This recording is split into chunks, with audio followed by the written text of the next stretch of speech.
vais vous présenter 7 points incontournables à connaître sur l'outil Padlet.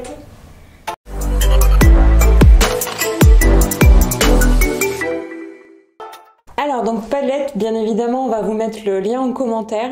Donc c'est un outil collaboratif qui va vous permettre de créer un espace où vos participants vont pouvoir venir coller des post-it, en déplacer ou en commenter.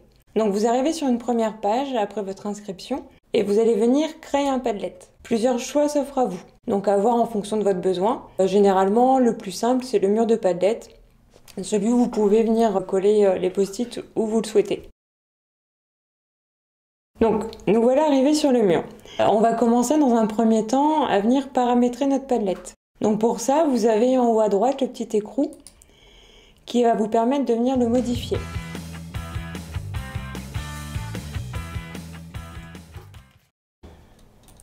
Vous pouvez également ajouter une description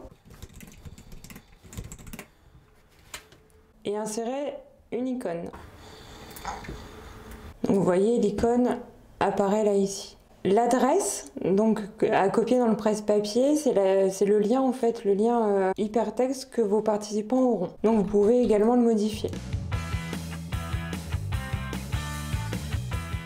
Le fond d'écran. On a le choix entre plusieurs options. Donc généralement, moi j'aime bien Images parce que c'est assez coloré. On a des images qui bougent et un choix quand même plutôt pas mal. On va prendre la petite maison. Vous pouvez choisir la couleur de vos post-it, la police d'écriture de vos post-it. Donc ensuite, les paramètres de publication. Donc on peut choisir d'afficher ou pas le nom de l'auteur du post-it. Donc moi je vous invite à le faire parce que si vous avez beaucoup de participants, c'est quand même plus agréable de savoir qui a écrit le post-it plutôt que de demander à qui appartient ce post-it. Là ici, vous pouvez laisser position d'une nouvelle publication en premier. On peut permettre des commentaires. Donc je vais vous montrer après, mais lorsque vous créez un post-it, une autre personne peut venir commenter le post-it créé. Et on peut également attribuer des réactions. Donc ça peut être des j'aime, des likes ou dislikes et des petites étoiles. Vous pouvez également filtrer le contenu, exiger l'approbation, donc ça va vous permettre à chaque nouvelle création de post-it de valider sa publication ou pas, et filtrer les vulgarités. Hop, donc là on n'oublie pas d'enregistrer nos modifications. Et la première partie de notre Padlet est terminée pour le paramétrage. Maintenant, pour le partager, vous avez plusieurs options. Donc on va venir cliquer évidemment sur partager. On peut soit ajouter des membres, donc en venant créer des nouvelles personnes avec leurs adresses mail. Donc vous pouvez choisir si votre Padlet va être public ou secret. Je vous invite, si c'est un espace de travail, à venir cocher secret. Parce que si vous le rendez public, lorsque vous irez sur votre Padlet, il est fort possible que d'autres personnes se soient amusées à venir coller des post-it et que ce soit des personnes qui n'étaient pas invitées à votre atelier en fait. Alors donc vous avez une autre option dans les paramètres de confidentialité qui est plutôt pas mal, c'est que vous pouvez également le protéger par un mot de passe. Vous partagez votre Padlet, vous allez venir créer votre mot de passe. Et en fait, quand vos participants vont venir se connecter, ce mot de passe-là leur sera demandé. Ce qui vous assure d'avoir les bonnes personnes au bon endroit.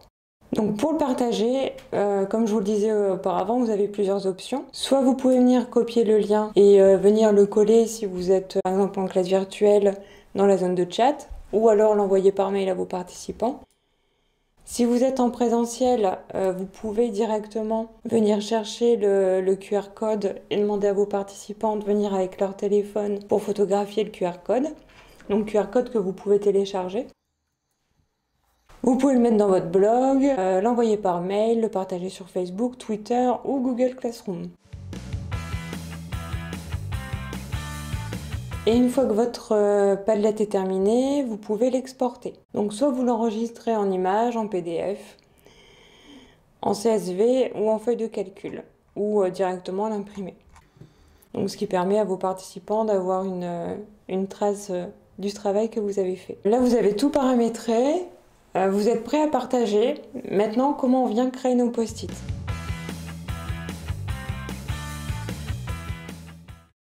Donc chaque participant en fait va arriver sur la même page que vous. En bas à droite, il va pouvoir avoir le petit plus qui va lui permettre de venir créer son post-it.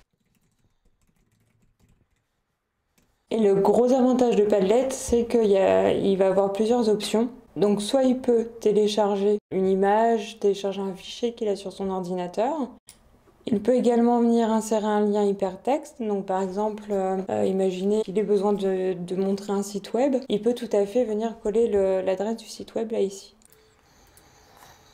Là ici, on vient ouvrir avec cette petite icône une partie de Google. Si j'écris uniquement post-it, je peux venir sélectionner des images, des vidéos sur la thématique, des gifs, de l'audio et du web. J'aime bien celui-ci.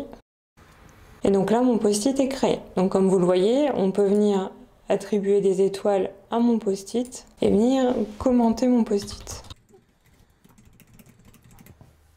Voilà, donc on vient de voir ensemble les 7 incontournables de Padlet. Si vous avez aimé cette vidéo, n'hésitez pas à liker ou la commenter et la partager. Et on se retrouve bientôt pour une nouvelle vidéo.